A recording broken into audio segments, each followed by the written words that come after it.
Alright, hey everybody, Flyer Nice Center, and today we are back with some more Fallout New Vegas. So, in the last episode, we finished up the Ghost Town gunfight, and now with not much left to do, we are going to head out of Goodsprings to Primm, the nice little city in the distance with the roller coaster. I can actually see. That's very weird.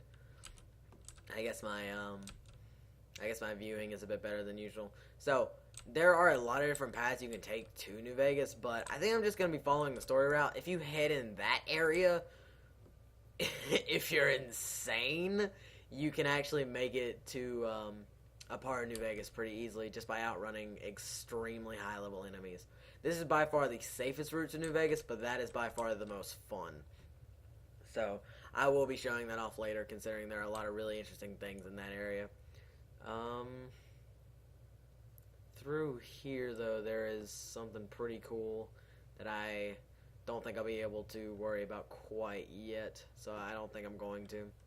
Well, I mean, I could worry about it right now because it's way cooler if you actually have the Wild Wasteland perk, which I don't, which has been a stat. Wait, what the hell is that? I've never seen that house before. See, this is the beautiful thing about Fallout New Vegas. You should just play. Oh, yeah, I know what that house is. Never mind. Damn it. Trying to prove a point, and it's actually just my shoddy ass memory. So, if you come over in this direction where we killed the geckos before, you will meet up with this son of a bitch. He will try to convince you that his girlfriend is trapped somewhere, when actually he's just trying to get you to clear out geckos for him. So, he will actually sometimes approach you. For the most of the time. Most of the time, he will approach you if you get close to him without actually, like this. Well, what's wrong? Let's see what I can do. So, no? Wow, that was... Jesus! That was really... Oh my god, I was not expecting it to be so, like, just... terrible. Can we get that again in, like, slow motion? That was... Jesus Christ. So what he was telling you about is up through this path. Okay, so once you get out into the wasteland a bit, it will ask you to rebuild your character or can travel onward. You can also change the name of your character, which I think is really cool. It's a pretty good idea for the most part. Anyway, he'll tell you to take this path up through here. I don't have enough ammo to deal with those geckos, and it's certainly not worth the time, so I think I'm just going to continue heading onward to Primm. Killing that guy, though, he's going to try and kill you anyway, so I thought I might as well do that and get whatever he had on him. I keep TF2 jumping. I'm really sorry about that. Oh, just for the record, for those of you who don't like TF2, it's jumping and pressing control, which control in this game and every other game is crouch. So every time I jump, I have the instinct to crouch jump is what it's called. And that's not good in this game because it doesn't work. Tumbleweed, tumbling, tumbling, tumbleweeds. Yay! Oh my god, I love the tumbleweeds in this game. I wish there were more of them. Can someone make a Fallout New Vegas mod where it's just raining tumbleweeds all the time? I get so... Wow. 60 frames just staring at the sky. Woo! 35 when I'm looking literally anywhere else. So here's one of the few instances of rad roaches in this game. You won't see them very often, if like ever again. They're incredibly rare. Oh, they didn't kill him. Oh, what? Damn it. I'm not like spend that much ammo. Critical, critical, critical, critical, critical. Nope. So crippling is something pretty cool. If you do enough damage to a certain body part, it will become crippled and it will take more damage. Sometimes, or a lot of the time, the only thing that really affects crippling besides damage is the legs. If you cripple a leg of an enemy, or if you get your legs crippled, you will start limping. You will walk slower. You can't carry as much, I believe. And sometimes enemies straight up cannot run away if you cripple both of their legs, which is pretty cool. So running through here, you will see our first run-in with what is called the New California Republic. I can take care of myself. It's your ass, not mine. So this is our first run-in with the NCR, as they are called, the New California Republic, one of the biggest factions in the game. So this is around the time when you get told about fast travel, too, if you haven't explored more areas than this. I think it does get procced at 5. I'm going to check that real quick. Did I find? No, I did not. Okay. 1, 2, 3, 4. Oh, it's just 4. Damn it, I was so close.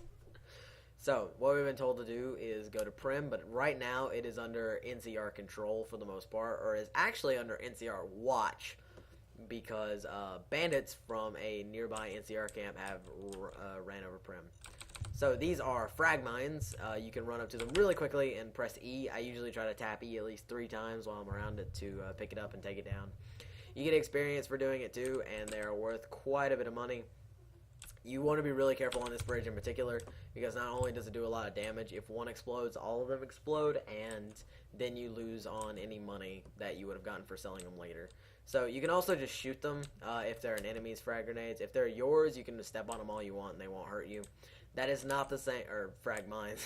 I was about to say, that's not the same for frag grenades. If you throw a frag grenade, that will hurt you, but thankfully we haven't gotten to frag grenades yet. This house is useless. It's the other house I'm more interested in. A bigger house. So, like I said a minute ago, this place has been overrun by bandits, and we will have to be fighting quite a few of them, honestly. There are a lot of bandits here. Holding out tab, by the way, or B if you're playing, or circle if you're playing on PS3 or anything else. Sheriff Duster and Sheriff Hat. Right here, the Sheriff of Primm. We'll get into why that's a bigger controversy later. Or controversy in the game, I mean. Not people were so freaked out they became like a huge controversy. So, coming into here, you will begin to be attacked by escaped convicts from, like I said, the NCR Correctional Facility after the, I think that's the Power Gangers, too. Yeah, that's just more Power Gangers. That's what Power Gangers are.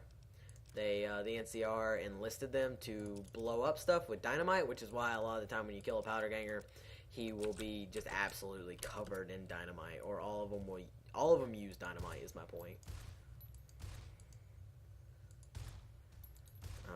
I don't want to use bats, but it looks like I'm gonna F you. One of the cool things about bats is that it will always do something similar to that when you kill, or when it's gonna be a kill shot, which is really cool, I think, anyways. So I really recommend you grab as much. Oh, Rataway, I've never heard of that before. I really recommend you grab as much off these convicts as you possibly can. It is extremely useful to you. There are 2 bandits, one on the other end of the roller coaster that you can't get to quite yet, and one on this end of the roller coaster. So you can just jump on it. It's not all that hard. It kind of is the first time you do it, but after like the 3,000th time you do it like I have, it's not so bad at all. So this bandit can be pretty hard to see, but he will be shooting at you from very far distances. So if you were cutting through here and you were wondering why you were getting shot at, this is why, because of this guy. Why can't I? Okay, well fine. I'll just do that. How about that, game? How you like that? I missed 2 shots. Are you kidding me? Look at that. Look how easy that was, game. Look how easy that was. Don't even try and lie to me. Well, thankfully you get a bunch of varmint rifles here and a lot of ammo. I am running low on 10mm ammo though, so I may have to switch to something in a minute.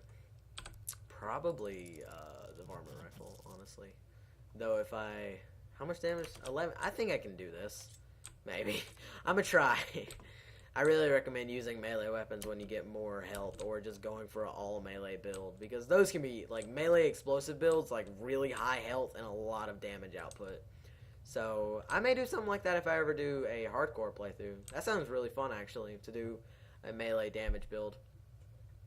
The builds in this game are kind of weird for the most part. Like, it's not like Dark Souls builds or anything where it's like all cool and interesting and you can do it a bunch of different ways. It's just kind of like, This is the place where we're instructed to go by the quest, but one thing I want to draw attention to before we go into casino is this guy, a damaged robot. It's very strange. Some scrap metal. Wonder what's going on here. Also in this building is another box, so you can ship it to Goodsprings if you want to. This happens, or this is really useful if you want to, if you're over encumbered and you want to send stuff back to a certain area. Over there is the Viking Advanced Casino is populated with the civilians of Primm, but where we are interested in is the Lucky Casino right now. So let's go ahead and here. You probably won't be very inclined to go in here as early as I am, but I'm doing it anyways because fuck the police, I guess. There is a lot of bandits in here, though, so if you don't feel quite up to the task yet, you may not want to do this. Okay, I really want to show off a cool thing. If a bandit is about to throw dynamite, you can actually go into vats, or if you're incredibly skilled at aiming in this game, you can actually shoot the dynamite in their hands, and it will blow them up. And it's pretty much almost an insta kill. Oh, I meant to. Oh my god. Is that guy cowering?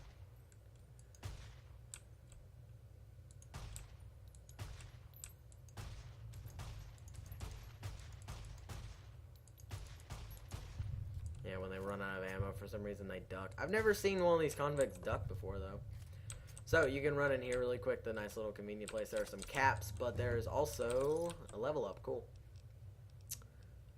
14 is not enough to get me to 50. Damn, I was really hoping I could just show something off. I am going to just boost my guns. So, as you can see, I am very, very quickly getting more and more points because of my high intelligence, which is what gives me so many skill points. So I just wanted to make note of this and then that, because that is a permanent skill book, which will it will permanently increase your skills by a small amount compared to the magazines.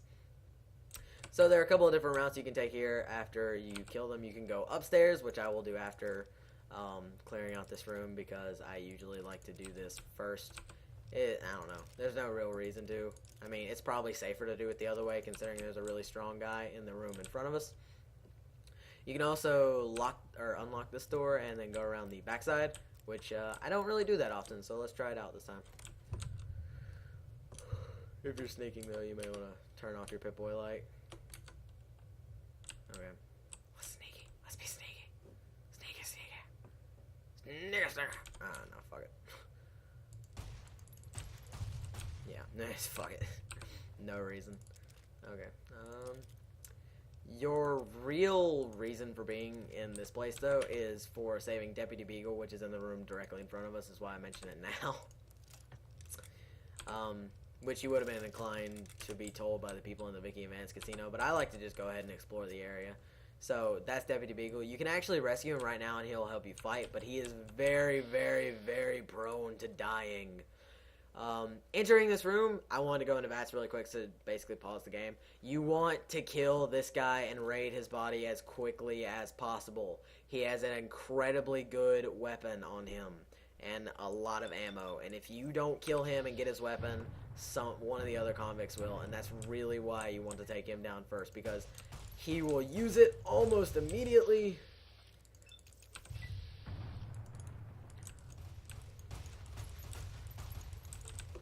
And as you see, it does quite a bit of damage. Sometimes you'll get lucky and he'll just straight up run out of ammo for some reason. I really recommend using a lot stronger of a weapon to deal with them, but it ended up working in my favor anyway, so it's not that big of a deal. I guess I'll just pull out my varmint rifle now. So you can do some of that. Oh, bastard. Alright. So, there are only 3 in here? I felt like there were more. I don't know. That's really weird, though. Closing in on that magic number, 200. You would have 225 right now. So, if you got that other perk earlier. So, it's not that big of a deal. Okay. So, now we can repair together all of the armor we've been picking up. I like the Merc Adventure. Do I like the... Yeah, it's the Merc Adventure one I really like, so I like to repair those. So now they are worth more for the most part. I think it's actually better to have a bunch of little ones than it is to have just the one. I like my inventory for the most part. I'm just gonna repair some stuff so we have more room, because there are more people to kill in the upstairs, and we will come back to Deputy Beagle when we are done here. Like I said, he is prone to dying. Though he will be a temporary follower for this area, he is not useful at all. He is completely useless, trust me. I've tried. If you really, really want to deal with the headache of taking him with you, go ahead. That's like the one upside to fighting that area first, because this will give you a little bit more experience. Or more experience and maybe some new weapons that you didn't already have taking this area. I find most of the time when you get very easy ones, especially when your lockpicking skill gets higher and higher, it's always just directly in the middle. So if you see me try that a lot and wonder like, oh, why doesn't he just go off to the side like he usually does? Well, that's why. Boom. There's this really annoying glitch in Fallout though, where if you're right in front of someone and you use VATS like that, sometimes it will just like, the barrel will go through their head and fire directly behind them, which is just really like, really irritating considering like, that's the whole fucking reason I'm that close, dude. Like, why? So, notable treasures in here is, you have to find a worn key and get, there's a gun cabinet. Oh my god, there's a lot of these people here. Okay, well, I would use the incinerator, but no.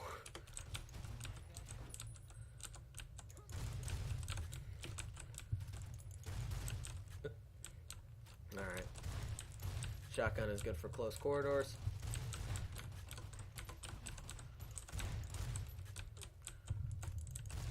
There we go. That is a lot of the bandits on this level. I don't think I've ever had them gang up on me like that before. That's very interesting, actually. So this is a nice little a dungeon for the most part, where you get a bunch of really cool stuff relatively early. Or if you're not getting a bunch of cool stuff in... Oh, see, this is the worn key I was talking about. I don't know if it's on any bandit in particular, or if it's just random, but I do know that that's what you are definitely going to want to be looking for. Probably going to be a lot of repairing in this area, so I'm just going to go ahead and apologize for almost consistently stopping to repair my shit. I think that's it, so I'm good now. Bleh. So this is the room in which has the worn stuff, I think. Yep, here it is. Alright. So the gun cabinet, which gives you wow. I don't think it's ever given me that before. That's incredible. So there are 2 levels here, and I think this is the only way to do it. I've never seen the convict sitting at the desk. There's a lot of weird stuff going on here. And no, I do not have the Wild Wasteland perk. So, besides notable things you can get here, there is... I think there's the door to the... I apologize for the interruption. I think there's the door to the other end of the roller coaster on the 2nd level, or on some level here. So if you want to find that and kill the last bandit, you don't get anything for clearing out the dungeon like you would in other RPG place things, or whatever they're called. Sorry, that phone really broke my concentration. But that is everything in here. So now we can actually head down, free Deputy Beagle, and continue on with Primm's storyline for the most part. Like I said, though, this is the only way to get up and down the area. So once you finish up here, you are done with the hotel. Unless you want to kill that last bandit, which is on the roller coaster on the other end. Which is, I mean, you can if you want to. It's not terribly important that you do or that you don't. So it doesn't really matter, is my point. I don't see why the biker goggles don't give you... I mean, I get it. It just makes me mad that it doesn't give you the bonus for 4 eyes. Because I think that'd be really cool. I'd appreciate that a lot. You can try and fix the elevator. You have to have repair 35 though, so it's not a big deal considering that those stairs are like right fucking here. You don't even have to use them really. You just kind of doop doop doop doop. It's like the shortest hotel ever. So now we will go free Deputy Beagle and talk to the people in the Vicky and Vance Casino and finish up.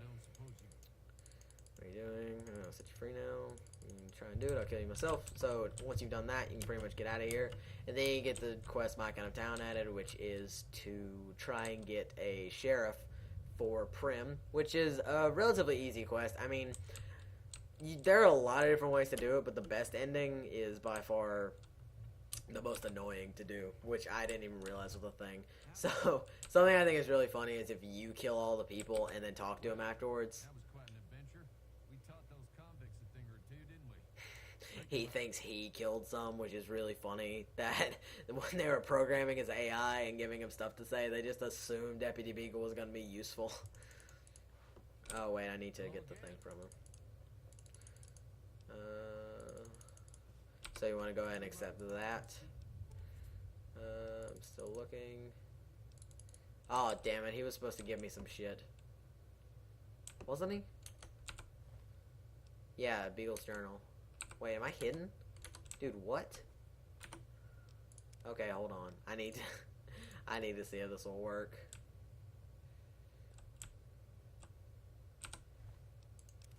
Okay, it worked. Yeah, so you lose karma for stealing, but this is actually incredibly useful. So you have to go to miscellaneous, play it off.